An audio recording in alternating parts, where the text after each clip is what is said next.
So you want to learn everything about landing on the planets and planetary bases? You're in the right place.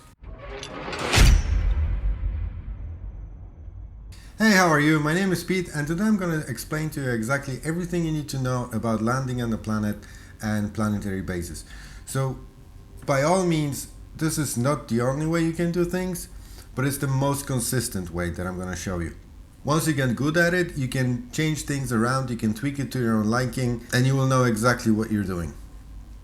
So, first thing, we need to set up few keybinds that are not set up by the game by default. So let's go to options, go to controls, then go to flight throttle, and you have to set 3 keys here: set speed to 25%, to 50%, as well as 75%. Once you do that, you go to flight miscellaneous menu, and there you have to assign a super cruise key as well as toggle orbit lines. Once you do all that, the first thing is to determine how do you know which planet you can land on. Well, there's 2 ways to check that. The first way is to go to your system map, and as you can see, all those planets with half a circle around them, the blue half a circle around them, that means that those planets you can land on. On top of it, there is another version of it, the half a circle with 3 stripes on top of it.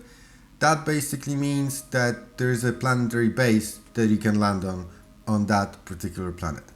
So the second option to check which planets you can land on is to go to your left panel, and as you can see, there's that little icon of the blue ship beside the planet. That also means that that planet is landable. Okay, so now you know how to recognize which planet you can land on. So let's get to how to actually land on them. So at first I'm going to show you how to land on the planetary bases, because I think it's more complicated because you actually have to aim for the base, whereas if you land on the planet without the base, you can just land anywhere on the planet. I chose Jameson base here, and the beginning of the approach is exactly the same as it is with any other station. You wait for the timer to show 7 seconds, and that's when you hit 75% speed key, which we assigned earlier on.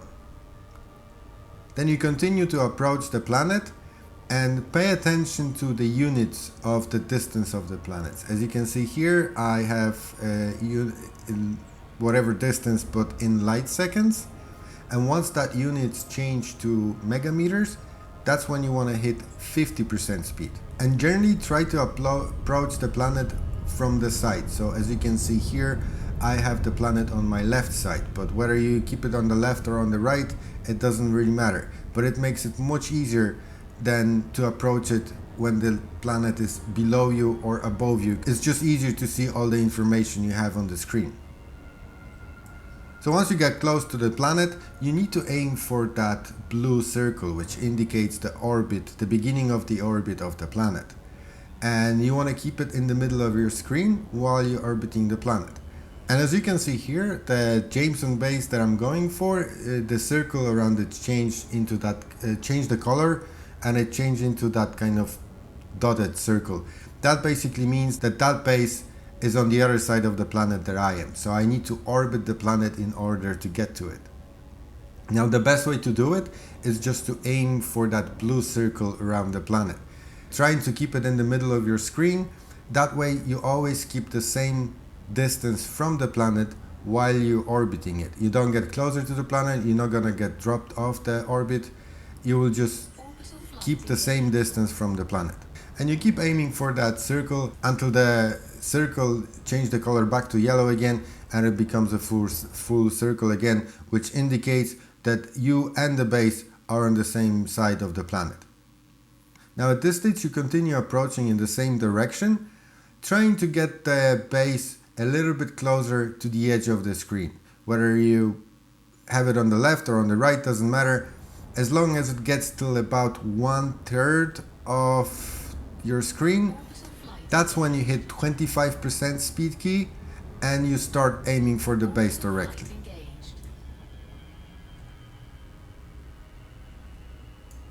Once you start aiming for the base, you've noticed I got this new information here that shows me what angle am I approaching at. So the best angle to approach the base or the planet is between 35 and 45 degrees. And as you can see here, I have a little bit less than that. So I still have time to adjust my angle. Now, to know how much time you have to adjust your angle, you need to look on the right side of your hood, and you need to pay attention to those two lines. The top line indicates your attitude, as you can see, it's dropping down. But the bottom line indicates where the glide will engage. So until your attitude line hits the glide line indicator, you have time to adjust your angle. And once your angle is correct and those two lines meet, your glide should engage. Now, while you're in the glide, you want to aim a little bit above the base, not directly at it, because if you aim directly at it, you will drop off the glide about between 10 and 12 kilometers away from the planet. But if you aim above it, it will drop you much closer, so you'll be ready to ask for the docking request. Now, once you drop off from the orbital glide and you ask for the docking request, the next thing I like to do is always check the right bottom side of your hood, which indicates the gravity of the planet that you're landing on. So generally, anything below 1G, you're good to go. But if it's 1G or above, you need to be really careful with your speed, because it will make it way more difficult for you to slow down in time. And you don't want the planet to do slowing down for you. And you just continue approaching your landing pad as usual, as on any other station. Just keep in mind the gravity. So that's how you land on planetary bases. Now let me show you the differences when you land on the planet itself without aiming for the planetary base. So the beginning is exactly the same. You aim for the planet, you wait for the 7-second mark, you drop to 75% speed. Once the units change from light seconds to megameters, you drop your speed to 50% and you continue approach.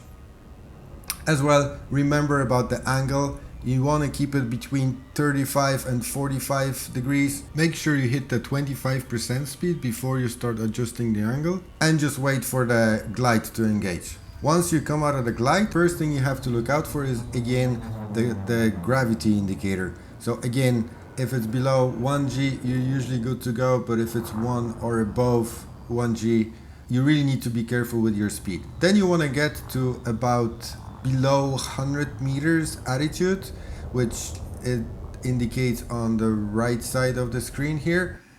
And once you get to below 100 meters, you open your landing gear, and then you will notice that the middle of the screen of your map, it will change a little bit. So you want to look for the landing spot. Now, to find the landing spot, you just have to move around using your thrusters to find the blue spot. The blue spot indicates that it's the good spot to land.